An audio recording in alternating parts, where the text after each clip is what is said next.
Hello and welcome to the Growing Green Landscapes Podcast with Jeremiah Jennings. While still in his early 20s, Jeremiah already runs a successful six-figure lawn maintenance company. Listen in as he and his guests share the things that have brought them success that can help you in your business. As a young entrepreneur in the green industry, Jeremiah emphasizes the tips and tricks involved in running a lawn maintenance business while discussing the principles applying to all small businesses. If you're wanting to grow, become profitable and professional, you're in the right place. And now, here's your host, Jeremiah Jennings. What's going on, everybody? Thanks for tuning in to another episode today here on the Growing Green Podcast. This is your host, Jeremiah Jennings, and we are so very excited to be coming to you today with another fresh new episode. And this one is going to be kind of a redo. I've done one of these in the past, midsummer last year, but as we've grown over the past couple months, I wanted to come back and kind of recircle this. It's been a topic that has come up recently because we've actually gotten to the 1-year anniversary of a crazy accident that I had with a run-in with a hedge trimmer, and so you actually already saw that in the title. But anyways, I want to go ahead and bring in the better half that I have with me today, and Savannah is joining us on another show today. How are you doing? Oh, good. So I get a lot of feedback. I'm starting to get more feedback from the shows that we put out, and people are enjoying it, and y'all are letting me know what you do and don't like, and some things you would like talked about, and things discussed on the show, which I really, really appreciate because that helps give me an idea of where to take the show and who needs certain help and how we can help people out there. And one thing we always do is when we get Savannah on the show, the few times that she's been on the show, we always have good feedback. So I was like, hey, let's do another one. And I was going to do this episode solo, but we were sitting here tonight and we just said, hey, let's both do it. And she can give some insight on this that I probably couldn't give, something from the wife's point, so the spouse's point of view. And it's just a really crazy thing. So let's just go ahead and jump into it and tell you kind of where the show's going to go and tell us a little bit more about the whole story. So if you followed along with us on Instagram, we're recording this real time on May the 10th. It'll drop on May the 11th, 2022. So when we're talking, what was it, May the 4th, I think it was. Yeah. I think it was May the 4th of 2021. I had just gotten a brand new pair of Milwaukee 22-inch hedge trimmers, the battery-powered ones. I was super excited to try them out. Had a new job we were supposed to be doing that day, and it was actually raining, storming outside. We should have been out there, but we needed to get it done. We were behind, so I was like, hey, let's go ahead and do it. So that's what's crazy about this whole thing is I shouldn't even been working. But I didn't know that. Yeah, but we were. So I wanted to try this new pair of hedge trimmers out. And the thing with the hedge trimmers was I have the muscle memory, and I've been using hedge trimmers, pole trimmers, for the past 4 years of being in business. The pole trimmers where you put one hand like halfway down the pole, and just like the attachment systems. And I've been doing that ever since the beginning. I've never had a pair of standard size, standard set 22-inch hedge trimmers. So this was my first run around with these. I mean, I've used them in the past, other people's, but I never had any of my own, and I wasn't really used to it and comfortable using them. So I was going to try them out. Ben was using the other set, the pole trimmers. I was going to try the new ones out. Well, got out of the truck, started trimming the first bush, and literally on the first bush, took the hedge trimmer to my fingers. And You took your fingers to the hedge trimmer. yeah, I don't know, however you want to put it. Yeah, you grabbed that thing. Yeah, so everybody, the first question let's go ahead and address is why? How did it happen? The muscle memory from grabbing the pole on the attachment for the pole trimmers, the muscle memory from grabbing that with my left hand. As I was going along trimming with the new ones, the muscle memory, I don't know, I just reached out to grab the pole for some reason. Oh my gosh. Stuck my hand straight in the blades as they were running. And these were brand new. Like I said, never been used before. So the blades were nice and sharp. There was no rust, nothing on it. It was just brand new. Which honestly turned out to kind of help you out a little bit. I think that they were brand new and clean. You know, it's not like you cut your fingers wide open with a pair of hedge trimmers that had been in business for years and were nasty. Yeah, I wasn't worried about tetanus for sure because they were brand spanking new. But anyway, with that being said, sliced through 4 of my 5 fingers, and it was not a pretty sight. I mean, it was. If you followed along with us on Instagram here recently, we actually kind of did a walk around, really showed all the pictures on my stories of what happened. That was the first time I posted them all publicly, but. It was a mess. It was a mess, and I've learned a lot over the past year. So that's kind of what I want to get into today is just kind of how we've learned and how we've grown and things we're definitely going to do for the future and things we should have been doing that day. And I don't know, one thing that we can just kind of start off with is the safety side of things. And people say, you should have been wearing gloves, you should be trimming in gloves. I honestly don't know because, I mean, none of us are going to be wearing gloves that are going to stop. I mean, if you're wearing gloves that stop those hedge trimmers, there are going to be some massive gloves that aren't going to, your mobility is going to be limited. You're not going to be able to do anything. So just a standard set of yard gloves aren't going to stop those blades from going through your fingers. And I think it honestly could have made it worse if I would have had those on because would have gotten up in my fingers. We got tangled. It would have been a mess trying to get them off. So the whole gloves thing, I'm not a big fan of that. I don't think it would have done anything. It wouldn't have stopped it. Arguably could have just made it worse. So was not wearing gloves. Don't plan to wear gloves in the future. But one of the big things is with these hedge trimmers, in my opinion, they need to start putting a thing on the hand, a safety on the handles where when you take your hand off that handle, the blades stop automatically. And I know there's a few brands out there who are implementing that and are doing that and rolling it out with their new sets that when you take your left hand or whatever hand you're using off the handle, that it shuts the blades off. And this Milwaukee did not have that. If that would have happened, my hand would have never made it to the blades. And so it would have, this whole accident would have never happened before. So that's one thing that I would like to see in the industry and hedge trimmers as we move forward, get improved upon and a safety feature that I think needs to be implemented and just used going forward. So the safety side of things, that's where I wish we had that stuff to not let that happen that day. I mean, it would have been a totally different day if we would have had that equipment. So going forward, if I buy new hedge trimmers, I'll be buying a brand that doesn't have that. Because here's my thing is, if it wasn't me, what if it wasn't me? What if it was the guys out doing a hedge trimming job by themselves and they just did that and I wasn't even there to help? And who knows how bad it could have been. Like, the thing was, if you've seen the pictures, then I was less than 6 inches from my wrist, and I very easily could have cut my carotid artery and bled out on the scene. I mean, I would never made it to the hospital. And so it's a crazy thing to think about. What are you saying? I wouldn't have carotid. Oh, carotid's in your neck, isn't it?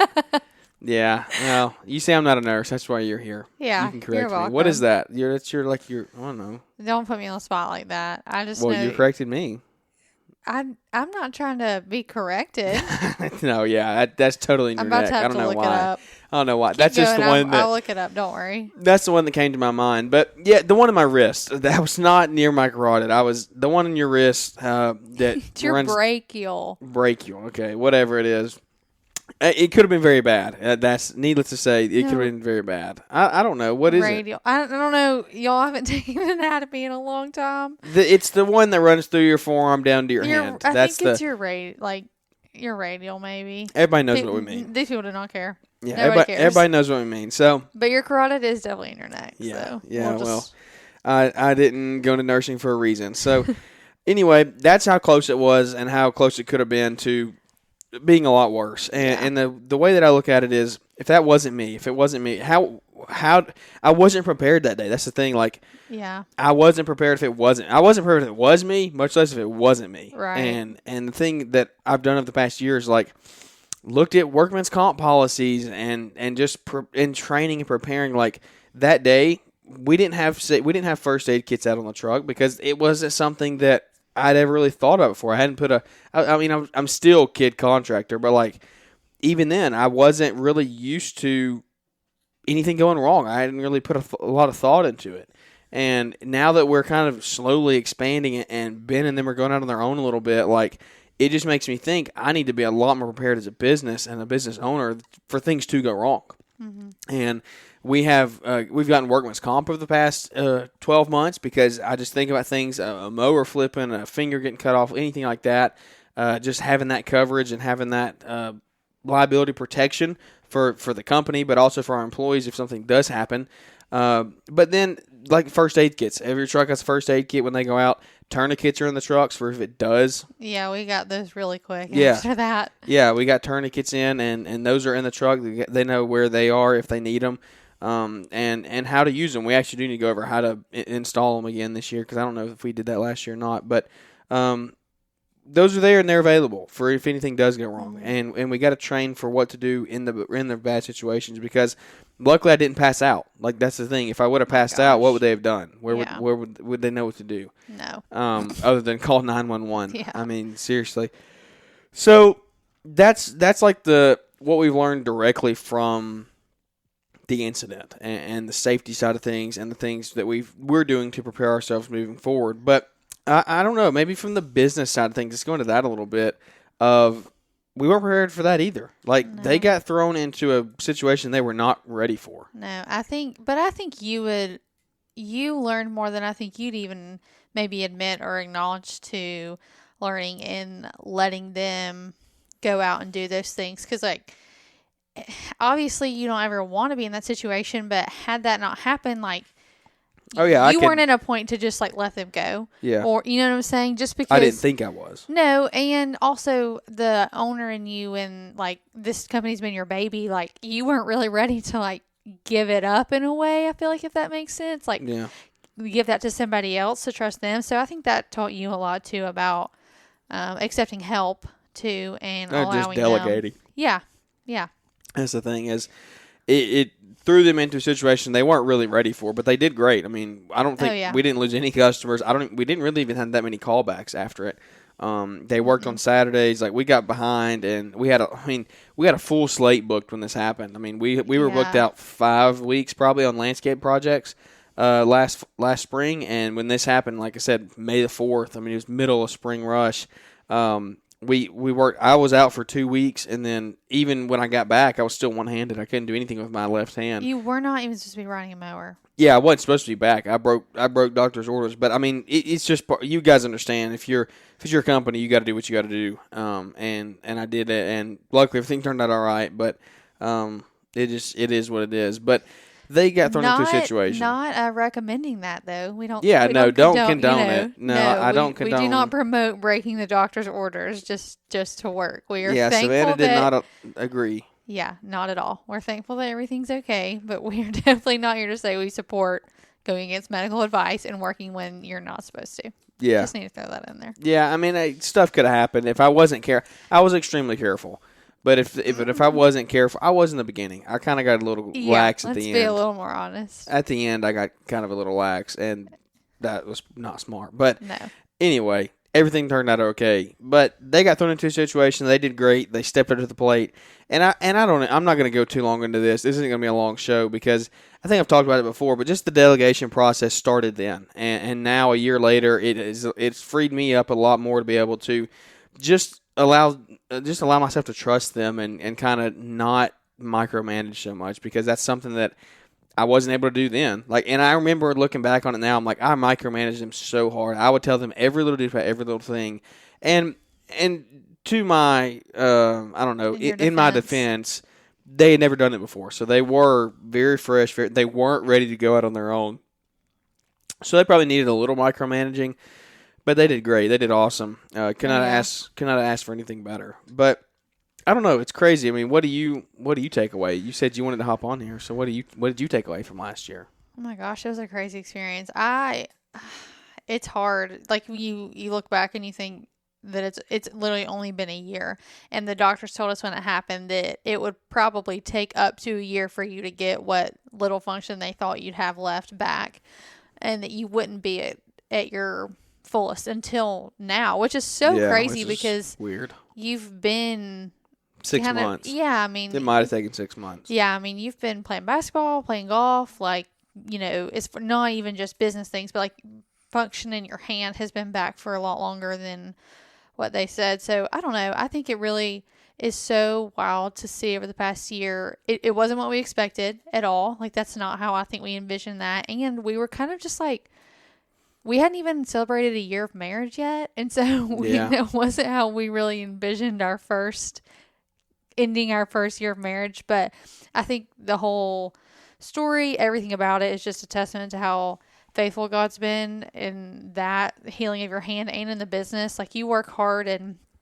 Ben and Micah and all those guys that really stepped up to the plate for us had a huge hand, I think, in last summer and being allowing the company to still succeed and grow. Because function, yeah. Yeah, I mean, if we hadn't had them come and help, like, I don't know what you would have done essentially for those 2-3 weeks that you were totally out. But, yeah, I think it's just awesome to see how faithful God's been to us in that and allowing your hand to heal and still work. And 100%. In your and hand. That's the thing that I kind of want to hit on before we wrap up is just the fact that if you don't have your ducks in a row and you're not prepared, if you're a solo operator, and I know you can make a lot of money being solo. You can be lean and mean and you can be very profitable, but all it takes is one time of one accident like that to happen and your business is done.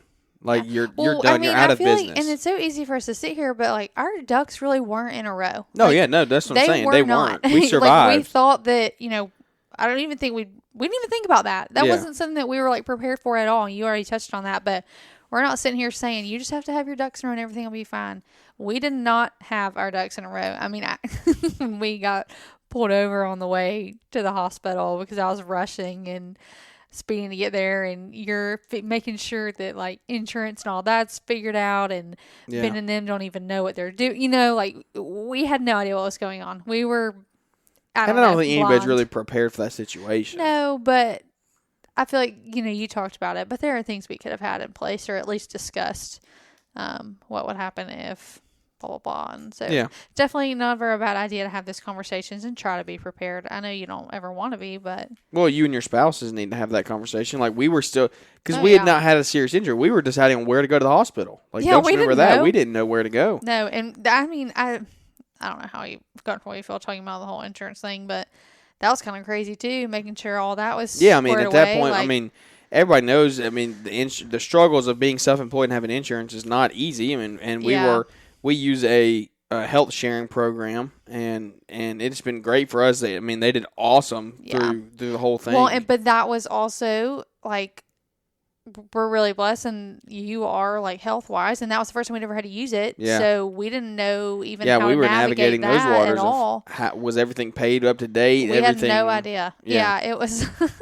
It was crazy because you got to worry about hospitals. Do they accept that? I mean, does the doctor using accept that? There's a lot more that went into it than just making sure they got out there to mow. Yeah. That was a really crazy time in our life, I feel like. Yep. And that's what I mean is if you're not prepared, like I said, we weren't. We survived. And you'll survive. But you could be a lot more proficient. You could be a lot more productive and efficient if you do have a little bit more of your ducks in a row. Yeah.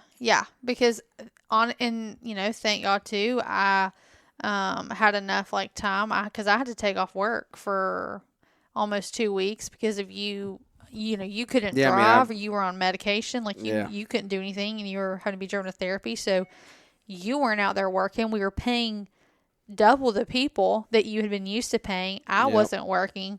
So it was crazy. Definitely. Yeah. I mean, it was not fun. No. It was not fun by any means. No. But what an experience it was. And it taught us so much. And I don't remember what I was going to say. I was going to say something before. I don't remember. Who knows?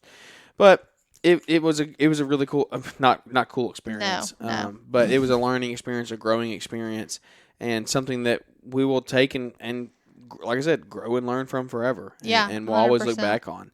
And if you do have those incidents come up, which somebody will, something will happen down the road, and you never you're going to think it can happen to you until it does, and then you're in that situation. We never in a million years expected it, I guess. Oh, no. I never thought that would be me. But it's just the thing, like today, if that same injury happened today to me, or anything else happened, which I do not want it to happen. Yeah, we are very cautious. But if that happened, the company would keep going like normal at this point. Like we would still, they would go out, Ben and then would go out to mow. Everything would be okay. Thankfully. I mean, unfortunately, it had to take it happening for us to get to that point of preparing for that and stuff. But that's just the thing of like I said, being solo. It's you can be profitable, but it's very risky.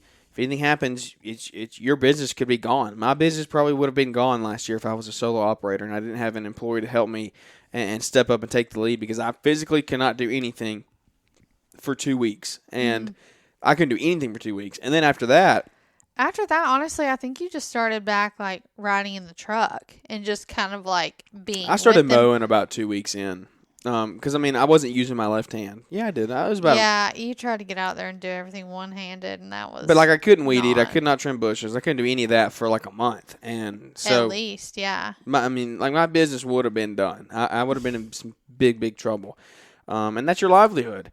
So. Yeah. Even if you're not gonna have employees, at least have a friend or somebody that works a part-time job or somebody that you could turn to and say, if man, like I'm in a bad spot, I need some help, and they at least have a friend that you could get to help you get through those rough times when they happen. But be financial, like you said. I mean, another thing is, man, save up. Like, you got to have money in the bank, because when that stuff does happen, if you're out of work, like, what if your company does tank and you can't get out there? Or what if you have to pay more employees like we did? We paid way more in labor than what I was expecting to pay. Yeah. And it was just part of it. I mean, we like I said, we survived and we moved on, but it was not easy. There was a lot of tough conversations and a lot of tough things that happened, but. 1 year anniversary. I just wanted to come on here and talk about it and kind of just reminisce, because it's been a crazy year. Oh, it's terrible to think about, though. Just being in the hospital and not knowing. Because and we talk all the time about it and how far he's come and blah, blah, blah. And we sit here and talk about the business and how important it is to be prepared, because, you never want to anticipate. Like, you never want to, I don't know what I'm saying, like, think that's going to happen. Like, you don't spend every day like, what if today I hurt myself, blah, blah, blah. But you want to be prepared in case you do, so that maybe it's not quite as scary as it was for us, just because there was a lot. I mean, you had the multiple surgeries. We didn't know if you would keep your finger. Like, we didn't know at all if you'd even be able to continue working. There was so much, and also, like, I don't know how much you even talked about the actual injury, but there was so much damage that there was a long time that he was not like in the clear. It wasn't just like you had your surgeries and then you recovered. It was like months of, is this even going to take? Like, is this even going to heal? And you could have easily re-hurt yourself in that. So it was like you couldn't even just like put your thing on and go out there and mow. It was like, is he going to re-hurt his hand? And then they told us that if he re-hurt his hand, that would be it for that hand, period. Like, there would be no function. So then it was like even scarier in that aspect. And anyways, really good times. Yeah, it was crazy. Oh, I just cut you off there. I hit your mute button. But I think they're done in there. But Savannah's going to take a little break. But anyway, what I was saying, kind of just piggybacking on what she was saying is, so the thing was, like, I had the cast on, and it wasn't just like you can wear a cast and do whatever you want because your hand is safe. My hand was not safe. Because the tendons and the ligaments that tore, he had to reconnect them, and in that reconnection process, they were very, very tight. And if I would have put too much tension or too much pressure on those ligaments, they would have popped. And if they would have popped, then he could not reconnect them again to get my mobility back. Like, I have extremely good mobility for the injury that happened to me today. But if they would have popped, he would have never gotten the mobility back that we have now. So it was very, very stressful. Like, don't want to overdo it. Didn't want to pick things up that were too heavy. Didn't want to put too much pressure on it. And it was just crazy, crazy times. But, I mean, it's been a crazy year. 2021 was a fantastic year. That kind of started it off, and it was weird. Like, it was weird figuring that out. But after that, we just learned and we grew and we moved on and we performed and we did very, very well. It was our best year to date revenue-wise, and we continue to grow. We continue to expand. But we just want to learn along the way. We want to learn from mistakes and failures. And, man, we had a lot of more mistakes and failures last year. We had all kinds of stuff go wrong. We had stuff break down. We had tires go out. We had all kinds of stuff that just happened. Stuff that I've forgotten by now. But it's just things that if you don't plan, you don't move forward. I mean, and you don't know. I mean, I don't even know what I'm saying. But if you don't plan and then you don't execute your plan when the time comes, then you're going to be in a bad spot. And you just have to be able to navigate those waters. And when they do come, because it's going to be choppy, it's going to be rough. And what are some things that you might say, Savannah, as you're back joining us again? Yes. What are some things that you might say to the spouse out there, to somebody who this happens to? Like, or maybe it's a couple and maybe you want your wife to hear. Y'all want to hear this. Y'all want to listen to this episode together to kind of prepare if something does happen in the future, how to handle it. Because you were, you were stressed, but you did a pretty good job of not like showing it. I mean, I'm sure we had some arguments here and there about things, but like it's stressful for both of us for sure, but especially for you because like you can't do anything about it. But you see, well, he's not working. What are we going to do? Well, and it wasn't just like he's not working. It was like the stress of, oh my gosh, like my husband is really hurt and I don't know if he's going to be okay. I mean, I knew you were going to live. It's not like that, but it was just, it would have really affected you if you had, lost use of your hand. Yeah. And so I think that was really hard for me. I think it was kind of hard for me because I don't know if anybody's listened to episodes previously with me on here, but we've talked a little bit about our differences as far as personality and you're the entrepreneur, I guess, more entrepreneur minded in our house. So you're fine with the unknown as far as that aspect of entrepreneurship goes. And that's harder for me to kind of roll with. So I think that was hard, was like, we're in this, but you're not able to work at all right now. And I think if we're being totally honest, like I felt a lot of responsibility kind of fall on me because I knew you couldn't work, but I knew it was kind of like my time to be able to try and be there for you and support you as much as I could. So I think looking back, it was stressful. It was very stressful. And I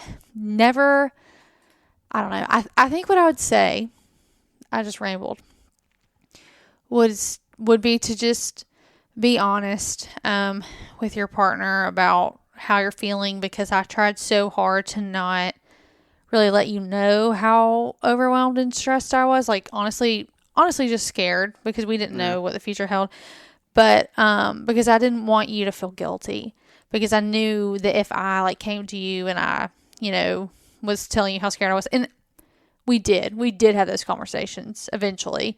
But I would say just to be honest and talk about it, because you're in it together. And I think that's what I finally realized is like, you might be the one that's hurt and I'm working right now, but at the end of the day, we're still on the same team. We still have the same goal. Like we're in it together, whether or not your hand heals and you are able to work, or your hand doesn't heal and we have to find a new route. We're still in it together at the end of the day. Well, it's just like in business. You're in it together whether you're in it or not. Like, and this is the prime example. Like, she might not work in the field. You might not work in the field every day with us, but you're still in the business. And because when stuff like this happens, it affects you just as much as it affects me. Yeah. I mean, your fingers weren't the ones dangling in the air, but you saw what I went through, and I mean, you felt the emotional weight and the financial burden and everything, just the physical, the real life. I mean, you helped me do things that I needed done that I couldn't do. Yeah. I think, and if this, ever happens to somebody else as far as injury or your partner that's used to working can't work, I think I would just say to just try to be as supportive as you can, but also be honest about how it's affecting you, because I think I felt a little bit selfish coming to you and telling you that I was stressed or that I was overwhelmed, because I wasn't the one that was physically hurt. Yeah. But still to be honest and communicate with them and just to help in any way. Like I remember me and either my sister or one of my best friends would come and we would help like plant flower beds. Flowers, did pine straw. Yeah, just whatever we could, wherever we could, because we're in it together. So I was the one that could physically do the labor at that point, some of it. So I did what I could, But yeah, it's definitely not something that we would wish upon anybody. No, I would not wish that injury upon anybody, but it was a huge learning experience. I grew and learned a lot from it. 100%. And it's just, I don't know, I've said learn and grow more times in this podcast than I've ever said before probably, but that's literally the only way you can look at these situations is are you going to let it set you back, or are you going to let it propel you and move forward? And if you let it set you back, you never know where you're going to end up in 6 months. You might be out of business, but well, I think even like, I know this is a business podcast, but even in our relationship, like you can look at something like that happens, and it would have been so easy for me to hold on to those feelings of like just overwhelmed and kind of stress and resent because like you're here not working and I'm having to go out and work and all these things, like I'm now sharing, like more so carrying that burden of the business and you not being able to work and kind of letting it not necessarily, I guess, drive us apart. Like it could have definitely had a negative effect on our relationship rather than us, saying, looking at each other and saying, like, this sucks and we're both stressed out right now and this is kind of scary because it's unknown, but we're in it together. How many times have I said that this podcast? We're on the same team. Like, my role might look a little different right now than it usually looks, but that doesn't change. Like, my role might look different, but we're on the same team, so it doesn't really matter. You know what I'm saying? Like, it just goes back to communication is key. Yeah, I think it just doesn't matter. Like, you just have to be willing to do that for your partner, your spouse. And that's the journey of owning a business together. Yeah, for sure. And that's what it boils down to. Like, I mean, yeah, I can create my own schedule and we can do the fun things, but there's also the bad times too. And, and the bad times, things are going to happen. And you're going to have very, very rough spells. And honestly, like, I'm not going to sit here and act like we haven't had that many rough spells yet. No. We've been very blessed in business over the past 4 years of our dating and marriage relationship. Like, the Lord has blessed us tremendously. We've never wanted for anything. We've always had everything we need. And even then, and even more, like, we've been very, very blessed.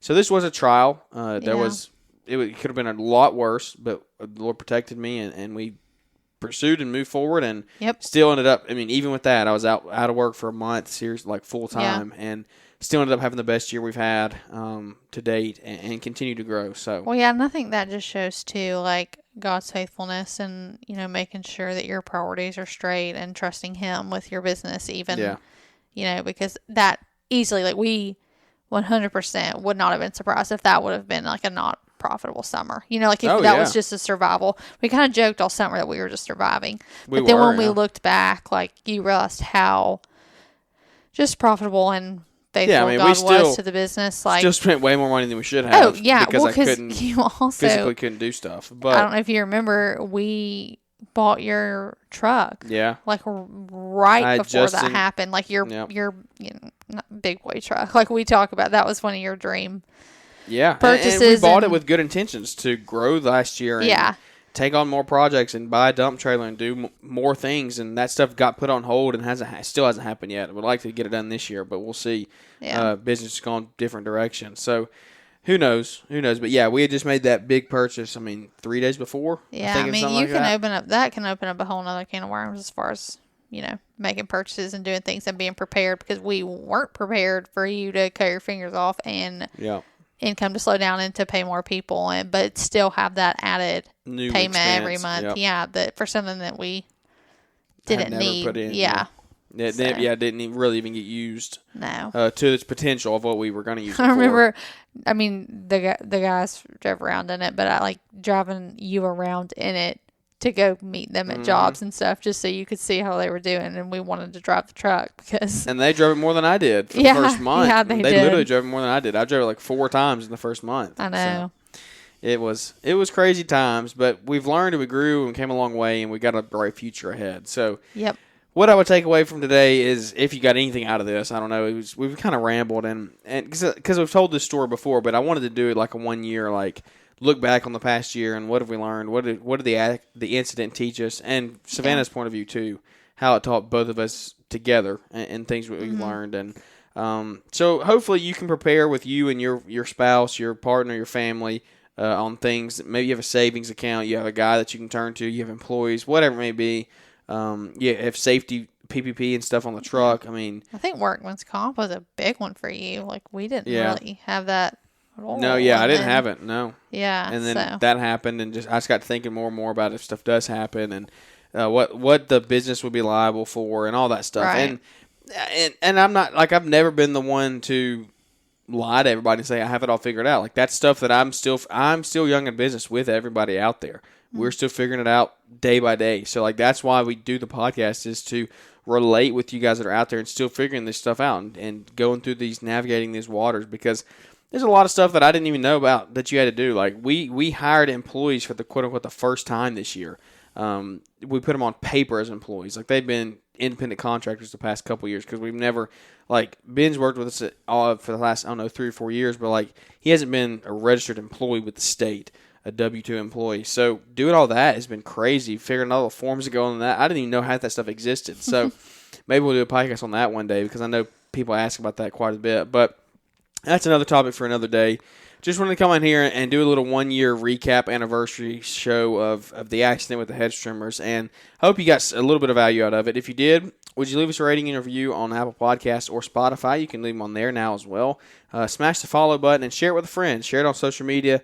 Tell us you're listening in today, and we would love to reshare it and kind of just help us get out there to a greater community, because as we're in the spring rush now, guys are starting to listen to podcasts when you're out on the mowers, driving in the truck now, and things are picking back up. So we want to keep on bringing out really great quality episodes to you, to each and every one of you, and we really appreciate it. I love listening to other podcasts, and every guest that we have on, I love getting to connect and to learn and grow from. So if you have a guest that you would like to be on the show, or you think somebody would bring good value to the show, let me know.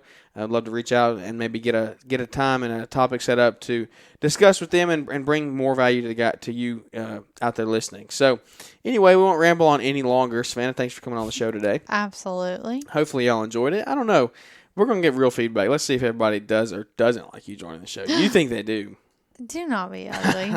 No, I will not be heartbroken if my presence is not. No, I think people do enjoy it. I think people enjoy hearing both sides, and I love when Savannah joins. It's just something you're kind of warming more up to it more and more. I feel like tonight you volunteered. You normally don't volunteer. I normally have to ask you, but you volunteered, and I was kind of taken off guard. So I know. It's a fun time. It's fun getting to grow in business and in this podcast and just in life and other ventures we have going on and starting up, and it's a fun. We're very blessed, very blessed. While we're here, how's the incubator going right now?